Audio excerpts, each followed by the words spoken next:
Hola, ¿qué tal chicos? Muy buen día.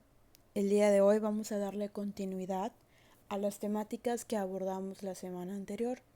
Recordemos que hablamos acerca de las diferencias entre un resumen y una síntesis. Ustedes pueden ver el video anterior y en él observar las principales diferencias y similitudes. Hay que recalcar que un resumen y una síntesis no son iguales, y esa es la importancia de tenerlos para poder estudiar su contenido, su composición, así como cada uno de los elementos que lo pueden ir distinguiendo para hacerlo más fácil en cuanto a su comprensión. Recordemos de igual forma que para los que puedan tener dudas acerca de qué es un marco teórico, el apartado de referencias de un artículo de divulgación, también ya se encuentra el video en el cual pueden observar todos los datos que este formato lleva. Recordemos que esto es lo que ustedes me entregarán en su producto final. Recuerden también que esta es la importancia de entregarlo porque con ello finalizamos y concluimos lo que es el semestre. Recordemos que necesitamos un 70% para poder aprobar la asignatura, así como todas las demás. Muy bien, cabe mencionar que también hemos visto la definición y utilidad de un sinónimo. Esto fue también en el video anterior, cuando vimos que la importancia de los sinónimos, que es algo que vemos desde el kinder, primaria, secundaria, inclusive hoy en día a nivel preparatoria, porque esto básicamente me sirve para encontrar palabras sinónimas, es decir, palabras que tengan similitudes. Y esto me sirve mucho en la redacción de textos, puesto que con ello hago mis paráfrasis y así no tengo que poner las mismas palabras y hacer un comentario muy redundante. Hoy por el contrario, como ustedes pueden ver, vamos a observar qué es un antónimo. Y entonces cabe recalcar que esto es súper básico y es muy fácil. Prácticamente el sinónimo es la palabra similar y el antónimo es la palabra contraria. Es decir, he ahí su diferencia, básico y sencillo. Sin embargo, la importancia de esto es encontrar el antónimo de cada palabra o el sinónimo de cada palabra, para con ello poder utilizarlo de manera adecuada en nuestras paráfrasis y así tener en cuenta palabras más comunes, más coloquiales, y ya no utilizarlas y estar repitiéndolas a cada momento y a cada momento para que con ello busque palabras nuevas.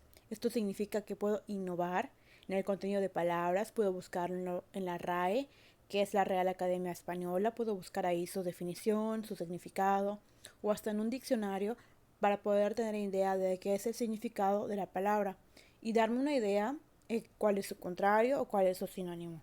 Muy bien, también les expreso un cordial saludo, esperando se encuentren muy bien en sus casitas en compañía de sus familias y animarlos para que sigan subiendo sus tareas. Recuerden que es muy importante acreditar el semestre. A pesar de que estemos en una educación a distancia, es muy importante que sigamos con el contenido que hemos abordado y así como lo que hemos planificado desde que estábamos en clases normales.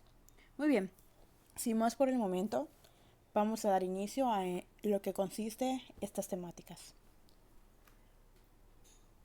Tenemos como primer punto qué es un antónimo. Aquí podemos observar en su definición básica que dice que son aquellos vocablos que expresan ideas opuestas o contrario. Y aquí me deja unos ejemplos de algunas palabras antónimas. Esto es muy fácil, por ejemplo, bueno y malo, positivo y negativo, flaco y gordo. Aquí observamos básicamente las palabras y buscamos su contrariedad. De igual forma, aquí podemos observar abierto, cerrado, reír, llorar, verano, invierno, triste, contento, caliente, frío, muchos, pocos. Vemos que esto es súper fácil distinguirlas, puesto que como nos dice la definición tal cual de un antónimo, es aquella palabra que es contraria, es decir, que es opuesta a nuestro significado. Para ello podemos estar utilizando palabras diferentes para ir buscando sus significados y poder utilizarlos en nuestras expresiones cotidianas. También vamos a abordar una temática acerca del lenguaje oral y el lenguaje escrito. Aquí vamos a ver cuáles son sus características, sus principales diferencias y por consiguiente su importancia. Hay que tener en cuenta que este tipo de lenguaje, tanto oral como escrito, es lo que nos permite comunicarnos con más facilidad y entendernos más rápido, puesto que lo escrito, como su nombre lo dice, es todo aquello que puede ser redactado en computadoras, en hojas de papel, en celulares, en texto, etc.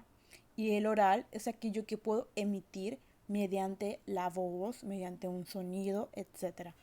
Aunque ambos son completamente contrarios, como un antónimo, también pueden ser sinónimos porque ambos son un lenguaje y ambos me sirven en el proceso de la comunicación para poder entablar una conversación, para poder entender mejor, para poder preguntar qué es aquello que no entiendo. Y esa es la importancia de un lenguaje oral y escrito. Hoy en la actualidad, en nuestro formato, en nuestros comentarios, en nuestro proceso de educación, utilizamos este tipo de lenguaje, tanto oral como escrito. Por ejemplo, es oral en el momento que ustedes me pueden enviar sus videos para poder explicarme alguna temática o alguna hada que les haya requerido con anterioridad. También es escrito cuando ustedes pueden analizar un comentario referente a sus dudas, cuando utilizamos la plataforma para poder comentar, escribir, mencionar, retroalimentaciones, etc. Y cuando ustedes me mandan, por ejemplo, el video, pues ahí utilizamos el lenguaje oral. Básicamente, esto es muy claro, sin embargo, vamos a ver cuáles son los principales elementos que conforman el lenguaje oral. Muy bien, antes que nada, ¿qué es el lenguaje oral? Me dice que es la combinación de sonidos internos mediante el uso de las cuerdas vocales, la lengua y la concavidad resonante de la garganta, que articuladamente produce sonidos. Esto básicamente me explica, como en la imagen podemos observar, que es el lenguaje oral, que es una combinación de sonidos que todos vamos a utilizar en un determinado momento. Y en ese sonido emitimos palabras, vocales, etcétera, etcétera, y la información que queremos dar a conocer.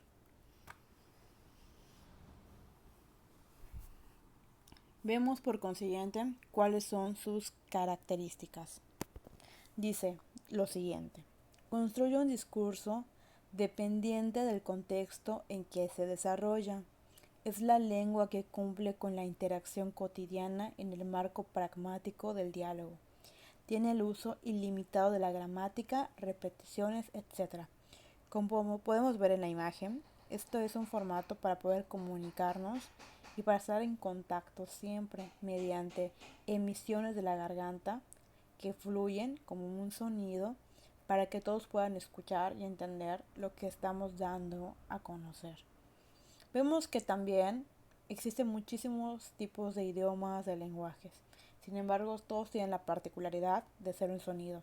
Esa es, digamos, la característica universal que constituye el lenguaje oral. También tenemos las siguientes características. Me dice, es efímera, es decir, que no es duradera. Se caracteriza por ser rápida, directa y espontánea. Se puede ajustar y justificar. Efímero, su sinónimo es rápido, es decir, que es breve. Cuando yo me estoy comunicando de manera oral, hago preguntas, por ejemplo, ¿dónde estabas? Y te contestan en mi casa, en mi habitación, etc. Entonces, el lenguaje oral es muy rápido conforme en la obtención de información. Puedo preguntar cuál es tu número telefónico, qué estás haciendo, etc. Y esto conlleva una respuesta. Y en este proceso intercambié cierta información que es de mi interés para que yo pueda llegar a conocer. Obviamente existen muchos tipos de contextos. Puede existir el contexto social, el contexto escolar, el contexto personal, el contexto familiar, etc. Y con cada uno de ellos hago las preguntas recurrentes y adecuadas para obtener información. Y no solamente tengo que obtener información, también puedo emitir información mediante esta comunicación oral.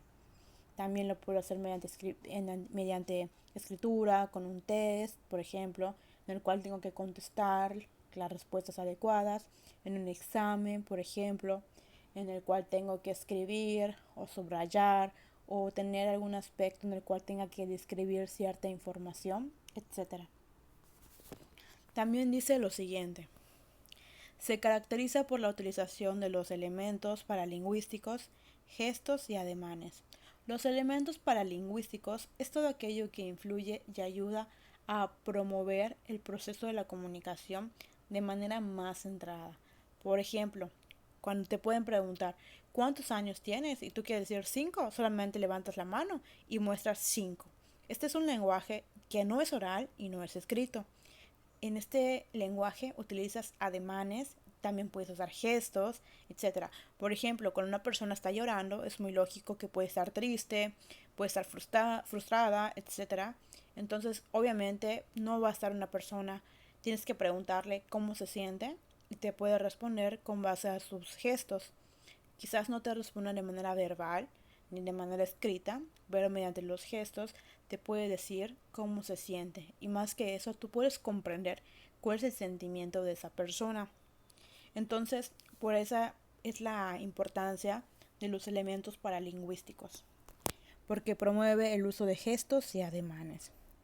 Obviamente también hay lenguaje por señas, sin embargo esto no entra en esa descripción que observamos en la asignatura, que es características del lenguaje oral y escrito, puesto que nuestra asignatura es redacción de textos y expresión oral. Entonces allí vemos la diferencia. También el uso de gestos y ademanes influye mucho. Cuando quieres hacer una palabra más importante, realza la voz o la disminuyes cuando no quieres que nadie te escuche. Por ejemplo, cuando pasas a exponer, te sientes nervioso, no quieres que tu voz sea tan fuerte y hablas muy bajito.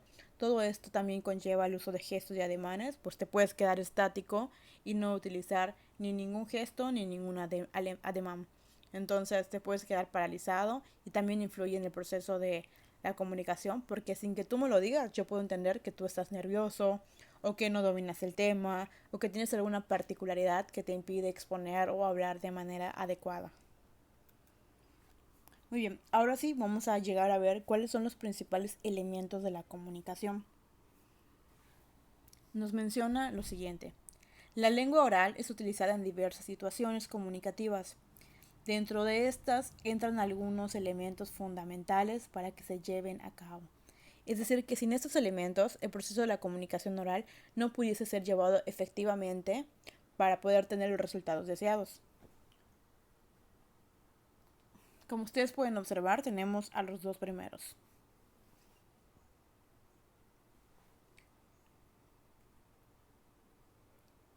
Muy bien, tenemos entonces al emisor, que dice lo siguiente: es aquel sujeto que emite, persona que anuncia el mensaje en un acto de comunicación. Entonces, esto significa que el emisor es aquella persona quien da a conocer el contenido del mensaje.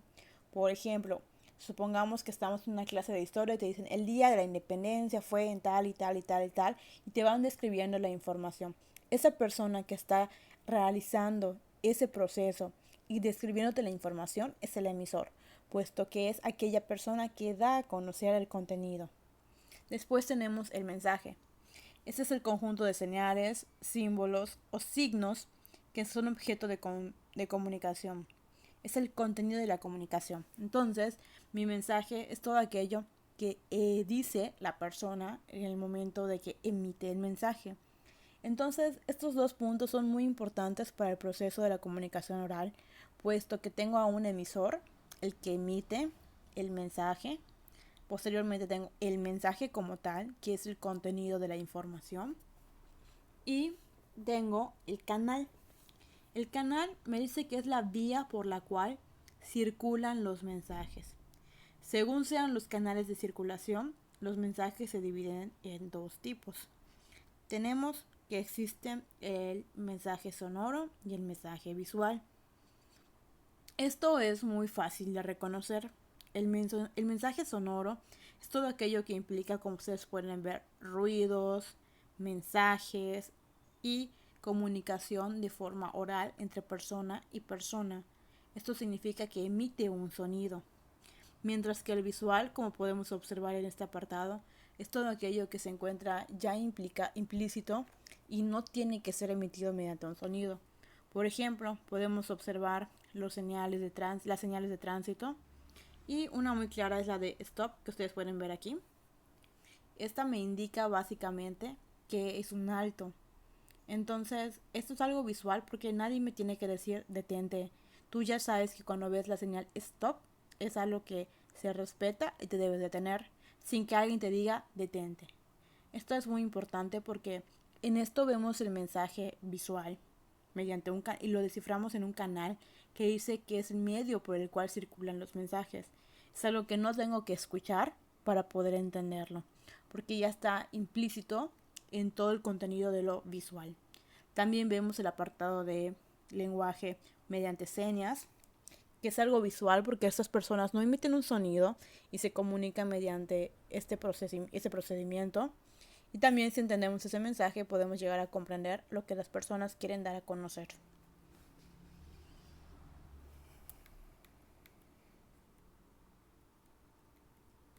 Por consiguiente tenemos el código. El código son los signos y las reglas para combinarlos. Por ejemplo, como podemos ver en esta imagen, podemos ver todas aquellas movimientos de las manos, los cuales me indican una letra de nuestro alfabeto. Al combinarlos, formo las palabras que quiero dar a conocer. También tenemos el apartado de destinatarios. Este es el contrario al emisor, puesto que es el receptor. Y esto es muy claro, es el sujeto que recibe toda la información.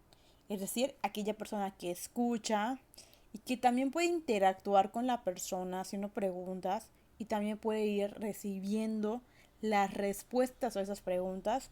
Por lo tanto, esta persona sería el emisor, puesto que el mensaje va dirigido hacia esas personas para que conozcan la información que se quiere dar a conocer.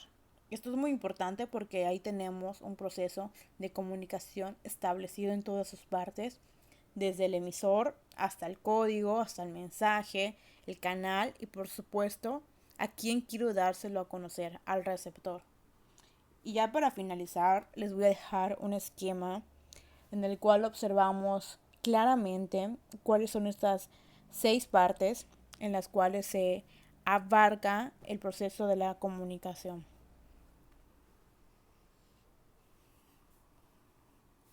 Muy bien, aquí observamos los elementos de la comunicación. Vemos que tenemos a un emisor, que este puede ser alguien que es hablante o puede ser un escritor, porque el mensaje puede ser oral o puede ser escrito.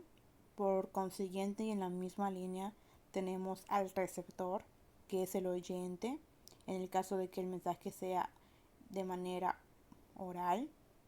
Y tenemos al lector, en el caso de que el mensaje sea de manera escrita. Entonces, receptor y emisor son las personas que interactúan en este proceso. Y todo lo que se encuentra dentro de ello son los códigos, mensajes y canales referentemente que involucran el proceso de la comunicación. Esto significa que si el código, el mensaje o el canal no son de manera correcta, el mensaje que quiero dar a conocer no se va a comprender y puede ser tergiversado y entendido de una forma muy diferente. Por eso es importante tener un código muy claro, el mensaje en todos sus aspectos súper claro y el canal para poder tener en cuenta la vía en la cual lo quiero transmitir. Esto ha sido todo por hoy. Les deseo que se encuentren bien, que repasen estos temas para poderlos tener frescos, en claro, y tener en cuenta la importancia de nuestro proceso de la comunicación, que no es algo que existe solo porque sí, tiene un porqué y con base a ello puedo aplicarlo de manera correcta al emitir un mensaje y que cuando pretenda darlo a conocer se realice de la manera correcta y esperada. También les recuerdo que es muy importante los antónimos así como los sinónimos, puesto que con ellos hago mis diferentes tipos de paráfrasis. Y si en algún momento no conozco el significado de alguna palabra, debo buscarlo en el diccionario. Esto no solamente es para aclarar las dudas, sino para incrementar nuestro lenguaje y en cuestiones posteriores ya no tener que estar buscando casi todas las palabras en el diccionario, puesto que tenemos conocimiento de ciertas palabras y por ello su significado. Sin más por el momento, me despido de ustedes, dejándoles un cordial saludo. Espero se encuentren muy bien y nos vemos pronto. Hasta luego, chao.